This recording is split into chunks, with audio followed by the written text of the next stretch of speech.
బందీగా ఉన్న ఆ మహిళ ఒక్కసారిగా తన చుట్టూ జాగ్రత్తగా చూసింది. ఆమె వెంటనే లేచి పక్కనే ఉన్న ప్లాస్టిక్ బకెట్ను చేతిలోకి తీసుకుంది. దాన్ని జాగ్రత్తగా పరిశీలించిన తర్వాత పైభాగంలో ఉన్న హ్యాండిల్ను బలంగా లాగింది. తర్వాత దాన్ని కాళ్ల కింద పెట్టి గట్టిగా తొక్కింది.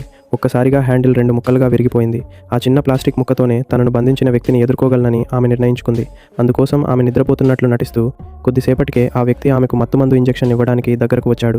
అదే సరైన సమయమని భావించిన ఆమె విరిగిన ప్లాస్టిక్ ముక్కతో అతనిపై ఒక్కసారిగా దాడి చేసింది. తాను తప్పించుకున్నానని అనుకున్న ఆమె అతని నడుముకు వేలాడుతున్న తాళాల గుత్తిని తీసుకుని చేతి కడియాలను విజయవంతంగా తెరిచింది.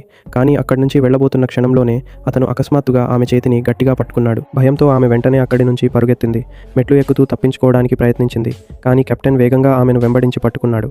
తీవ్రమైన నొప్పిని భరిస్తూ ఆమె అతన్ని బలంగా తోసి మరోసారి తప్పించుకుని పరుగెత్తింది. అయితే కొద్ది దూరం పరుగెత్తగానే ఆమె శరీరంలోకి వెళ్లిన మత్తుమందు ప్రభావం క్రమంగా పెరగడం ప్రారంభమైంది. ఆ ఓడ సముద్రం మధ్యలో చివరికి ఆమె డెక్ వరకు పరుగెత్తింది. కానీ కెప్టెన్ కూడా వెంటనే అక్కడికి చేరుకున్నాడు. అతను చేతిలో కత్తి పట్టుకుని నెమ్మదిగా ఆమె వైపు అడుగులు వేయడం ప్రారంభించాడు. మత్తు ప్రభావంతో ఆమెకు తల తిరగడం మరింత ఎక్కువైంది. చివరి ప్రయత్నంగా ప్రాణాలను కాపాడుకోవడానికి ఆమె సముద్రంలోకి దూకింది.